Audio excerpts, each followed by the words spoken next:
Olá, graça e paz a todos. Deus abençoe sua vida, em nome de Jesus. Deus abençoe sua casa, Deus abençoe sua família. Estamos chegando aqui para o nosso 15º dia dos nossos 21 dias de propósito. Quero compartilhar com os irmãos mais uma palavra da parte de Deus. Deus abençoe você que está chegando, Deus abençoe você que está entrando aí para a nossa live. Glória a Deus, Deus abençoe Débora, Deus abençoe todos os irmãos. Hoje nós vamos falar sobre o segundo toque. Palavra de edificação, palavra de ânimo, palavra do Senhor para nossas vidas. O segundo toque. Para isso nós vamos usar um texto base. O nosso texto base é Marcos, no capítulo 8, verso do número 22 ao verso de número 26. Você que tem sua Bíblia aí e quer acompanhar o texto, Marcos capítulo 8, verso 22 e ao verso de número 26. Diz assim a palavra de Deus: Então, chegando a Betsaida, e lhe trouxeram um cego, rogando-lhe que o tocasse. Jesus, tomando o cego pela mão, levou-o para fora da aldeia, e aplicando-lhe saliva aos olhos e impondo-lhes as mãos, perguntou-lhe: Vê alguma coisa? Este, recobrando a vista, respondeu: Vejo os homens, porque como árvore os vejo, andando. Então novamente lhe pôs as mãos nos olhos, e ele, passando a ver claramente, ficou restabelecido, e tudo distinguia de modo perfeito, e mandou Jesus embora para casa, recomendando-lhe: não entres na aldeia. O que nós temos aqui? Nós temos aqui uma história que, de certa forma, ela é uma história singular nos evangelhos, porque essa é a única vez que nós vamos ver Jesus tocando duas vezes em uma pessoa para curar, ou Jesus operando duas vezes, né, em uma mesma pessoa para fazer o milagre. Essa é a única história em que isso vai se repetir. Normalmente, as pessoas eram curadas por Jesus apenas com um toque, apenas com uma palavra, né? Como a mulher que tinha o fluxo de sangue foi curada porque ela tocou em Jesus apenas uma vez. Mas nesse caso aqui em específico, nós temos uma história peculiar. Por quê? Porque Jesus, trouxeram um cego para Jesus curar. A Bíblia diz que Jesus fez saliva, né? E tocou nos olhos desse cego. E Jesus percebeu que ele não tinha restabelecido completamente a visão. Interessante que é Jesus que pergunta para ele: olha, você está enxergando, você está vendo? E ele responde assim: olha, eu dou graças a Deus porque eu já estou vendo, eu estou enxergando, mas eu vejo os homens como se fossem árvores. Ou seja, eu não estou vendo claramente, eu não estou vendo direito, não estou vendo, a minha visão não está clara, mas eu já estou vendo, e glória a Deus por isso. Mas Jesus toca nesse cego uma segunda vez. E na segunda vez que Jesus toca, ele então tem a sua visão restabelecida por completo. E a partir daqui é que eu quero falar sobre esse tema, o segundo toque. Pastor, o que isso significa? O que isso simboliza para nós? Primeira coisa que nós precisamos entender é que nem sempre o milagre de Deus para nós vai ser de forma instantânea. Então observe, Jesus toca no cego a primeira vez, mas o milagre não foi instantâneo. Nesse caso aqui em específico, precisou que Jesus tocasse no cego uma segunda vez. O que isso nos ensina? Isso nos ensina que muitas vezes, irmãos, o milagre de Deus para a nossa vida, ele é gradativo. Ou seja, não vai acontecer de forma instantânea. Qual é o problema? O problema, muitas vezes, é que, diferente do cego, entre o primeiro toque e o segundo toque de Jesus, Muitos começam a murmurar porque as coisas não deram certo de acordo com aquilo que eles queriam, completamente. Mas deixa eu dizer para você, aquele que começou a boa obra em sua vida, ele vai terminar. O que significa isso, pastor? Talvez nós já recebemos o primeiro toque de Deus em alguma área da nossa vida. Já recebemos o primeiro toque de Deus em alguma circunstância ruim da nossa vida. Pastor, mas não ficou do jeito que eu queria, não terminou, não acabou, não está perfeito. Eu não estou vendo claramente ainda. Fique tranquilo, irmãos. Porque assim como Jesus fez com esse cego, com certeza também vai haver um segundo toque em sua vida, nessa área que você precisa, que vai levar a cabo tudo aquilo que você precisa do Senhor. Então, observe, ao invés de murmurar entre o primeiro toque e o segundo toque, nós precisamos agradecer a Deus porque alguma coisa já foi feita. E às vezes, Deus ele opera dessa forma, de forma gradual, justamente para ver como é que está o seu coração. Então, o Senhor ele começa a operar o milagre em nossa vida. E às vezes porque o milagre não aconteceu por completo, porque o milagre não aconteceu de forma instantânea, tem muitos que começam a murmurar. E qual é o problema? Por murmurarem, normalmente não vem a segunda parte, o segundo toque. Por quê? Porque nós revelamos como está o nosso coração. De repente você está orando pela conversão de toda a tua família. Você quer que toda a sua família se converta. E de repente nem toda a sua família não converteu. Mas de repente um irmão já converteu, alguém já converteu. E alguns, ao invés de agradecer por aquilo que Deus já fez, ao invés de agradecer por esse primeiro toque, para que o segundo toque de Deus venha, começam a reclamar, começam a murmurar. Então deixa eu dizer para você, o milagre de Deus para a nossa vida nem sempre é de forma instantânea. Deus também opera milagres de forma gradativa. Existe para esse cego, existiu o primeiro toque e existiu o segundo toque. E só no segundo toque é que ele teve a visão dele completamente restaurada. Mas entenda uma coisa, foi interesse do Senhor Jesus saber se ele estava vendo completamente.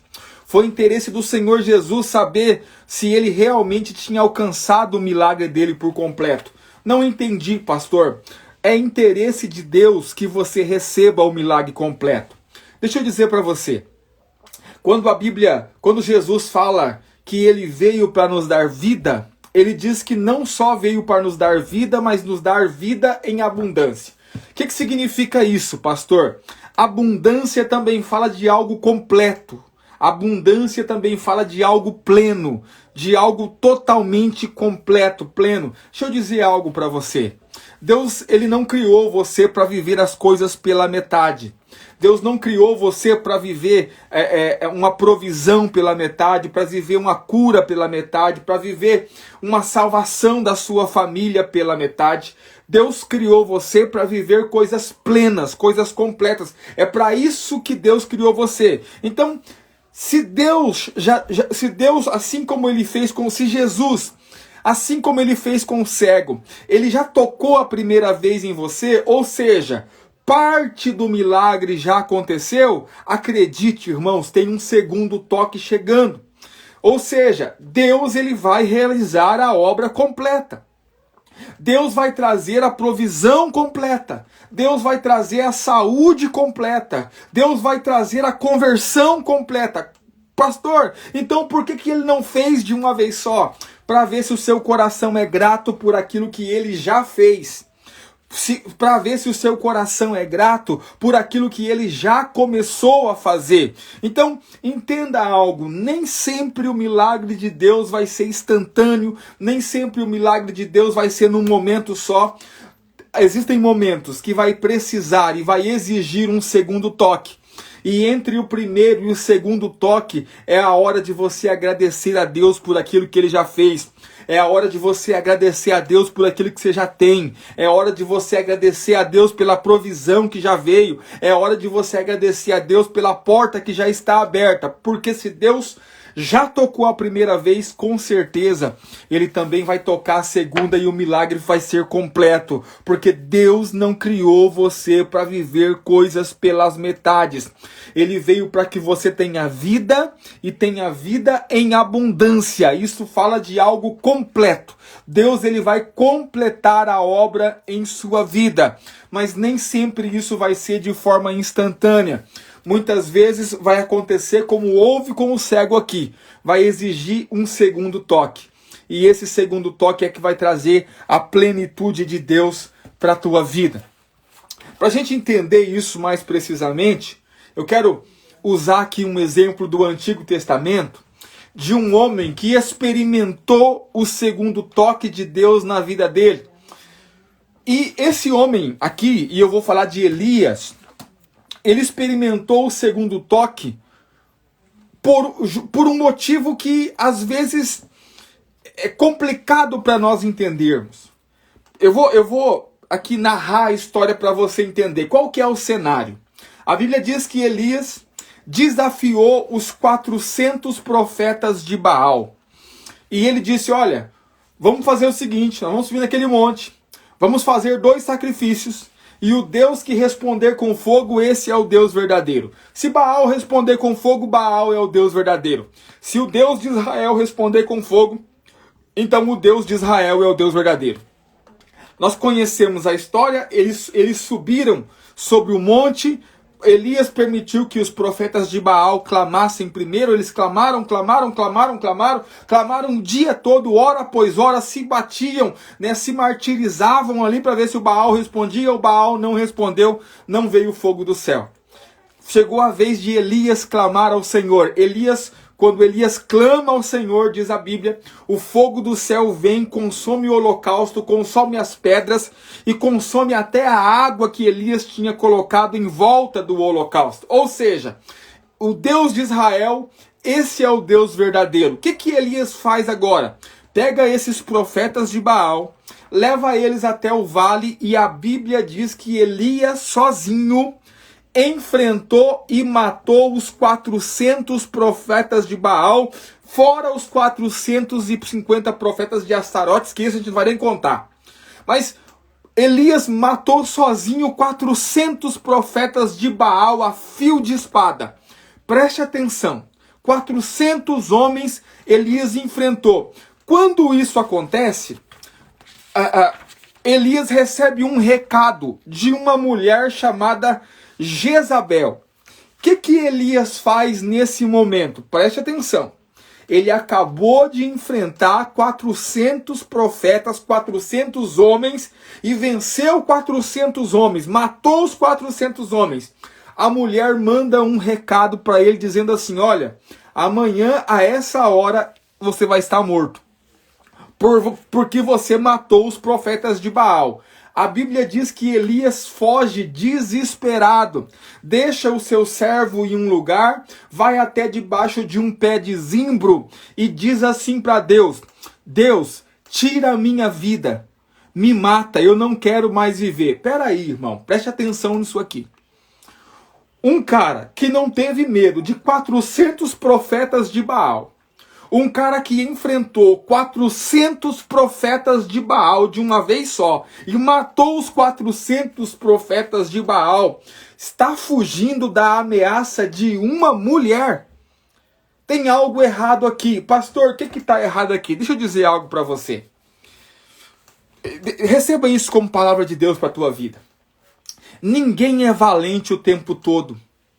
Ninguém é forte o tempo todo. Ninguém é resistente o tempo todo. Existem fases na vida de um homem de Deus, de uma mulher de Deus, que você vai vencer um gigante e vai perder para um anão. Consegue compreender? Assim como aconteceu com Elias. Existem fases na vida de um homem, de uma mulher de Deus, que ele vai vencer 400 profetas de Baal e vai matar eles a fio de espada.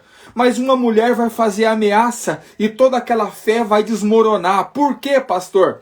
Porque às vezes, irmãos, nós cansamos de manter a fé. Nós cansamos de ser fortes, nós cansamos de ser resistentes. Normalmente, nós experimentamos isso na nossa vida, aquilo que nós chamamos de cansaço, de agonia.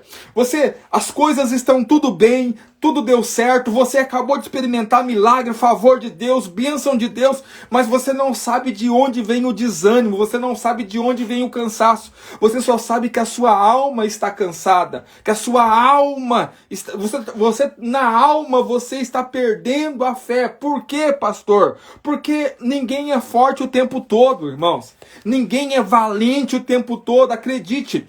Nós vivemos momentos ruins, momentos que nós não entendemos. Pastor, e o que fazer agora? E então, aqui está o ponto. Então vamos desistir? Então vamos parar? Então vamos... Não, irmãos.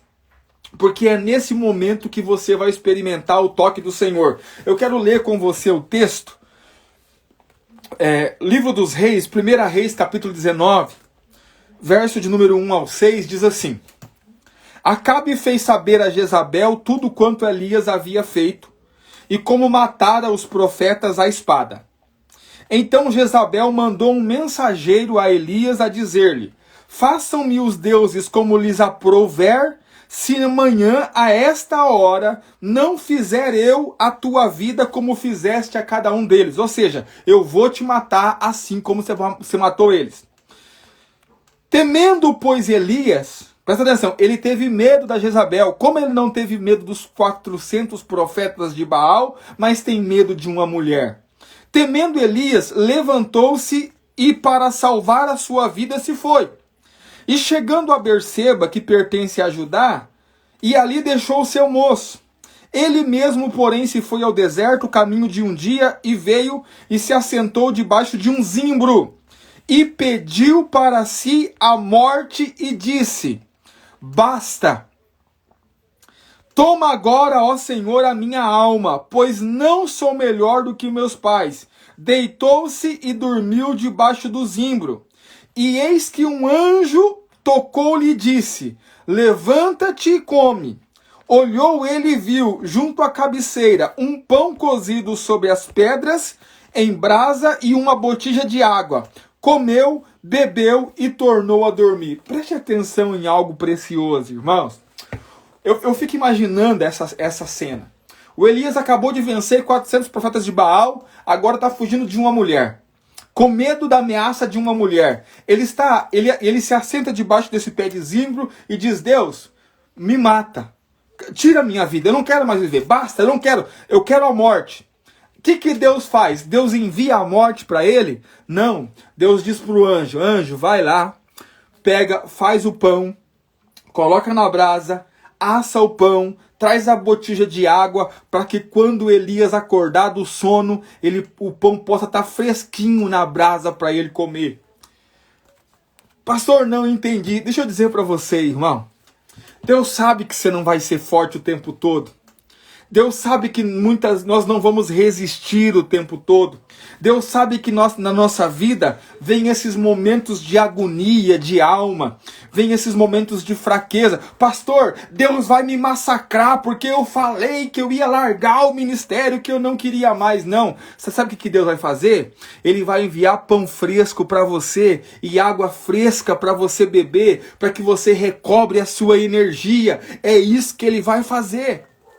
Consegue compreender? Deus não disse assim: Elias, seu maldito, agora, tá vendo? Você não quer mais, agora você vai ver, eu vou te matar. Não, quando Elias acordou, o anjo falou assim: Elias, acorda, papai mandou pãozinho para você aqui, assado na brasa. Consegue compreender? Pastor, mas ele voltou a dormir. É porque foi só um toque. Mas olha o que a Bíblia diz, continuando, verso de número 7 e o verso de número 8. Voltou segunda vez o anjo do Senhor. O anjo do Senhor volta uma segunda vez. Tocou e lhe disse: Levanta-te e come, porque o caminho te será sobremodo longo. Levantou, pois comeu e bebeu, e com a força daquela comida caminhou 40 dias e 40 noites até Horebe, o monte de Deus. O segundo toque, quando o anjo despertou ele pela segunda vez, tinha novamente o pão para ele comer. E quando ele come essa segunda vez, esse pão foi suficiente, irmãos, para ele caminhar 40 dias e 40 noites. O número 40 na Bíblia, ele tem um significado. Pastor, qual que é o significado? O número 40 significa provação completa. Uma tribulação completa, uma provação completa. Por isso que Moisés ficou 40 dias no monte. Por isso que Jesus foi tentado 40 dias pelo diabo. Por isso que o povo de Israel ficou 40 anos no deserto. Porque o número 40 simboliza uma provação completa. O pão que Elias comeu deu força para ele caminhar 40 dias. Não entendi, pastor. O segundo toque vai fortalecer você para você passar pela provação completa. Deus não vai rejeitar você porque você desanimou. Deus não vai rejeitar você porque o desânimo tomou conta da sua alma. Deixa eu dizer para você, o que Deus vai fazer é o que ele fez com Elias, é o segundo toque. É a segunda vez que o anjo desperta Elias e dá para ele pão para comer, e com esse pão ele tem força suficiente para passar pela provação completa, caminhar 40 dias. Deixa eu dizer algo para você, irmão. Ainda que você esteja desanimado, ainda que falta vida, falta vigor, pastor, eu não sei de onde vem essa falta de vida, essa falta de vigor. Deixa eu dizer algo para você. Espere na provisão de Deus. Espere na provisão, porque assim como Deus fez com Elias, ele fará contigo. Presta atenção, o anjo poderia ter ido lá e olha, toma aqui o pão, toma aqui a água. Elias comeu, voltou, dormiu. Bom, Senhor, eu tentei, não teve o que fazer. Mas Deus envia o anjo uma segunda vez, é o segundo toque, é o segundo pão, é o segundo despertar. Por quê? Porque nem sempre as coisas de Deus serão instantâneas para nós. Às vezes vai haver a necessidade de um segundo toque. Mas foi esse segundo toque que deu a Elias força suficiente para caminhar 40 dias, uma provação completa, até chegar ao monte de Deus. Sabe o que isso significa? O segundo toque de Deus na sua vida vai dar força para você até você chegar no monte de Deus. Não entendi. Só os vencedores estarão no monte de Deus, irmãos. Quando nós lemos Apocalipse no capítulo 14, nós vemos que sobre o monte Sião estão todos vestidos de branco, os vencedores. Por que os vencedores estão sobre o monte? Porque são aqueles que receberam o segundo toque da parte de Deus. São aqueles que creem. Presta atenção. Aquele que começou a boa obra em ti é fiel para terminar. Ele vai cumprir toda a palavra dele sobre a tua vida. Ele vai cumprir tudo aquilo que ele prometeu sobre a sua vida. Deus, irmãos, é fiel para fazer sobre a tua vida tudo aquilo que ele prometeu. Então deixa eu dizer para você, pastor, mas Deus começou, mas parece que ele parou, parece que ele não fez mais nada. Tenha a expectativa do segundo toque. Tenha a expectativa do segundo pão. Eu comi o primeiro pão, pastor, mas esse primeiro pão não me deu força. Tenha a expectativa, porque o anjo vai despertar você outra vez, e esse segundo pão é o que vai dar força para você caminhar toda essa provação até você chegar no monte de Deus. Aleluia. Eu acho muito interessante, irmãos, que Elias, Deus não rejeitou ele. Pelo contrário, Deus deu pão para ele comer. Pastor, eu estou fraco, eu estou cansado, eu estou desanimado, eu não tenho força, não tenho. O que Deus vai fazer comigo? Vai te dar pão para comer, para que você tenha força, para que você tenha ânimo, para que você continue em nome de Jesus Cristo. Aleluia. Nós temos uma história interessante na palavra de Deus. Eu também vou narrar para você a história, nós não vamos ler o texto, mas começa lá em Gênesis no capítulo de número 11, a partir do verso de 34. Quando nós lemos o Gênesis 11, no finalzinho do versículo ali, do capítulo, nós percebemos que de fato Deus não chamou primeiro Abraão. Deus primeiro chamou o seu pai. E quem é o pai de Abraão? Gênesis capítulo 11, verso de número 24, vai dizer que Terá foi chamado por Deus para ir à terra de Canaã. Mas no meio do caminho, Terá teve uma grande decepção. Qual decepção? o seu filho Arã morreu. Terá tinha 3 filhos. Um dos filhos era Arã. E esse filho morreu. E olha que interessante, irmãos. Ele continuou caminhando em direção a Canaã, porque Deus tinha chamado ele para ir a Canaã. Ele continuou caminhando em direção a Canaã, mas aí ele achou uma cidade que tinha por nome Arã. Ou seja, o mesmo nome do filho que ele tinha perdido, o mesmo nome do filho que morreu. E a Bíblia diz que Terá passou a habitar em Arã e não seguiu mais para Canaã. Não entendi, pastor. Preste atenção. Essa história também nos traz uma grande lição. Tem muita gente parada na dor. Tem muita gente parada no sofrimento. Ao invés de continuar a vida, ao invés de tocar adiante, estão parados na... Quantas pessoas que eu converso que dizem assim, pastor, eu não quero mais me envolver com igreja, eu não quero mais me envolver com... Por quê? Porque eu me decepcionei muito. Me decepcionaram muito. Sabe como é que você está? Você está como Terá, parado em Arã, parado na sua dor, parado no seu lamento, parado na sua crise. Consegue compreender? Deixa eu dizer para você, filho, Deus tem chamado você para continuar caminhando. Não parem em Arã. Pastor, mas a decepção foi grande. Deixa eu dizer para você, você não foi chamado para parar no seu luto. Você não foi chamado para parar na sua decepção. Você não foi chamado para parar nas suas crises. Você não foi chamado para parar nas injustiças que cometeram com você. Deixa eu dizer para você, nós precisamos ter a mente que o apóstolo Paulo tinha. Qual era a mente do apóstolo Paulo? Esquecendo-me das coisas que para trás ficam, prossigo para aquelas que estão adiante de mim. Nós vamos continuar caminhando. Você foi chamado para continuar caminhando. Pastor, mas a dor foi muita, o sofrimento foi muito, a decepção foi muita. Você tem 2 opções só. Ou você continua caminhando e chega em Canaã, a terra que mana leite e mel, ou você fica parado nessa crise de existência. Ou você continua caminhando, ou você para nessa decepção sua. O que nós vemos aqui com Terá? Terá parou na dor. Terá, presta atenção, nós poderíamos estar lendo hoje que Terá fosse pai de multidões. Nós poderíamos estar lendo hoje que Terá poderia ter sido o pai da fé. Consegue compreender? Nós poderíamos estar lendo hoje que Terá, que Jesus Cristo é filho de Terá, assim como a Bíblia diz lá em Mateus 1:1, que Jesus é filho de Abraão, não poderia ser o Terá. Mas por que não é, pastor? Porque ele resolveu parar na dor. Porque ele resolveu parar no sofrimento. Porque ele resolveu parar na decepção. Eu não vou continuar caminhando, eu não vou continuar andando. Deixa eu dizer para você, Deus tem um segundo toque para a tua vida, irmãos. Ainda que a decepção foi grande, ainda que a dor é grande, ainda que o sofrimento é grande, ainda que a circunstância foi muito ruim, Deus tem um segundo toque para a sua vida. Continue, persista, insista.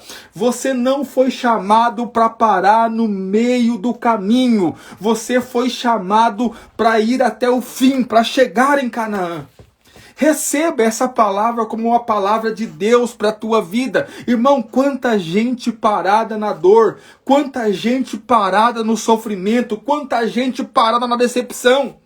E às vezes decepção e dor que você teve lá no começo da tua vida. E você parou nisso. E você virou um poço de lamúria, de lamentação, de reclamação. E não consegue continuar a sua vida. Em nome de Jesus, continue a tua vida.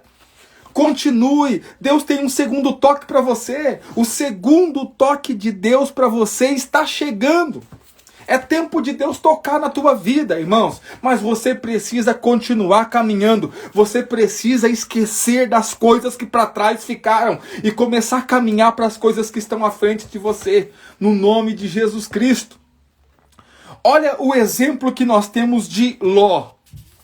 Ou melhor, Jó. Não Ló, o Jó. Estou falando de Abraão, lembrei do Ló. O Jó. Um homem, vida boa, sossegada, tranquilo, muitíssimo rico, filhos abençoados, esposa abençoada, de repente, num dia só, perdeu tudo. Irmão, você sabe o que é você ir da glória para a lama em um dia? Perdeu, os 10 filhos morreram de uma vez só, perdeu todo o gado que tinha, todo o rebanho que tinha, perdeu tudo, e para piorar ainda com uma enfermidade maligna, que os amigos tinham tanta pena dele quando viram ele, que ficaram 7 dias sentados em volta dele, sem falar nada, de tanto que o estado de Jó era deprimente.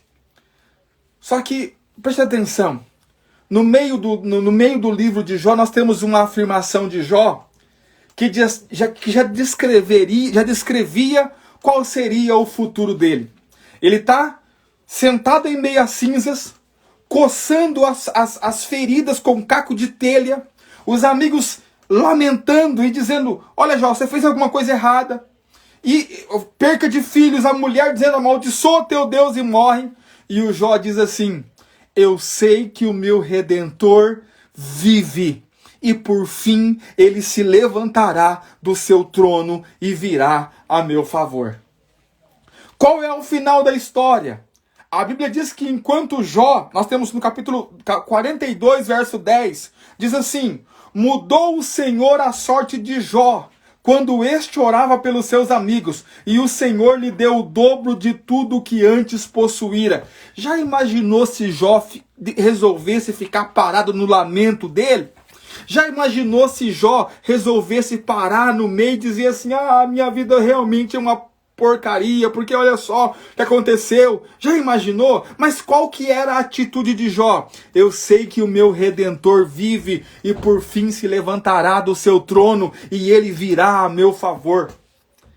É essa expectativa, irmão, que você precisa nutrir no seu coração.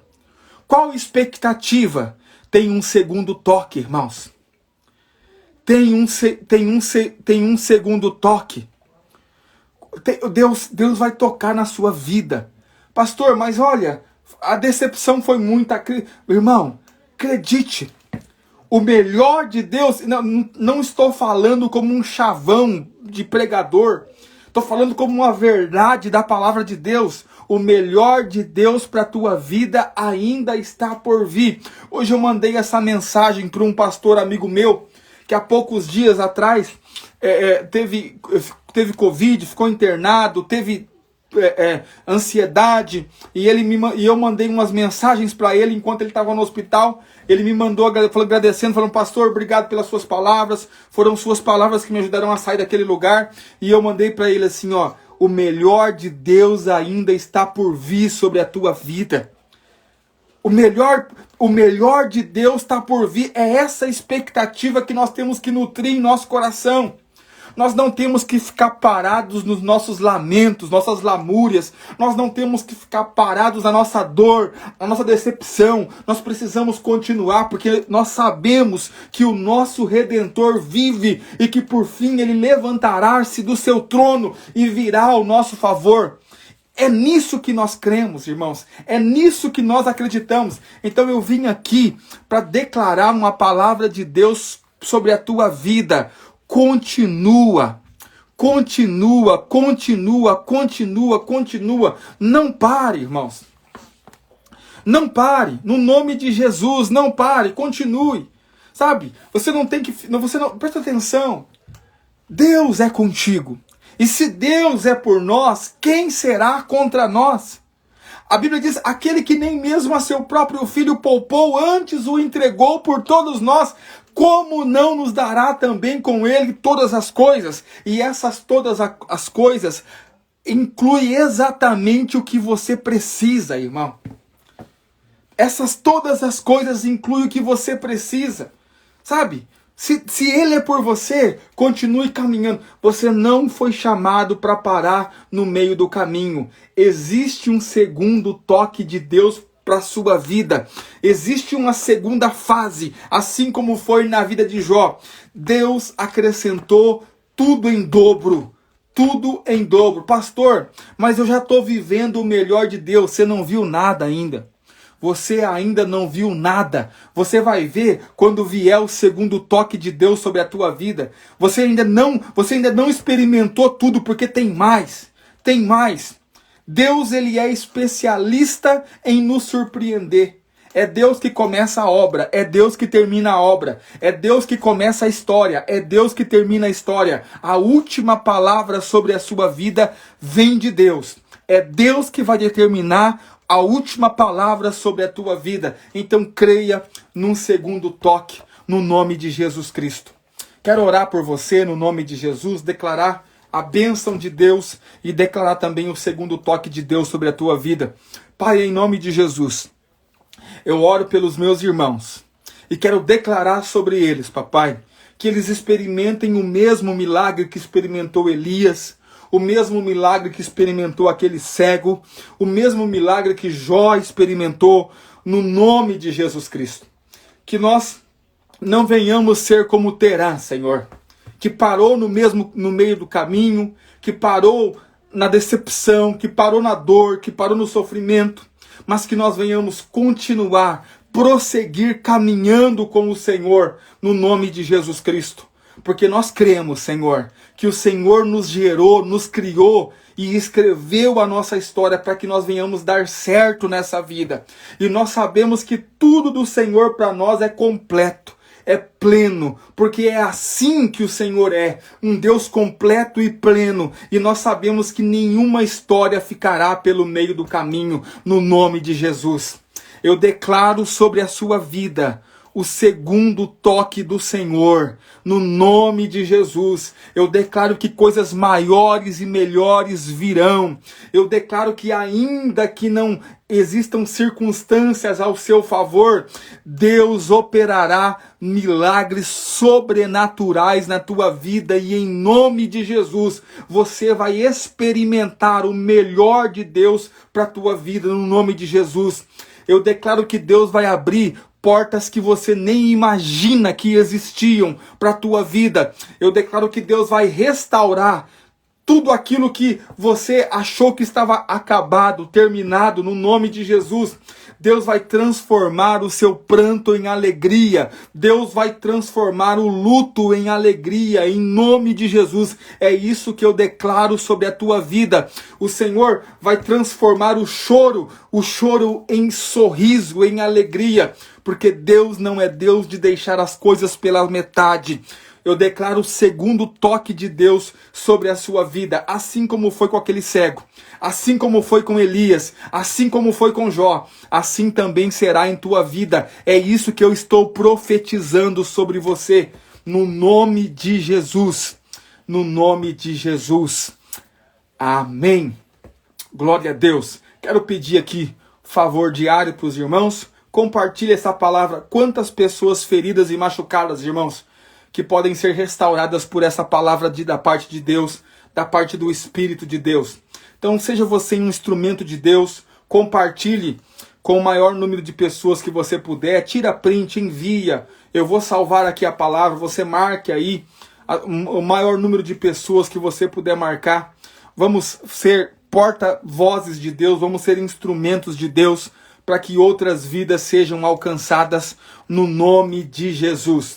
Que Deus abençoe sua noite, no nome de Jesus. Que Deus abençoe sua casa, que Deus abençoe sua família, que Deus abençoe sua vida, que o Senhor te dê uma excelente terça-feira, no nome de Jesus Cristo. Espero você amanhã, às 22 horas aqui, para o nosso 16º dia. Deus te abençoe, fique em paz, em nome de Jesus.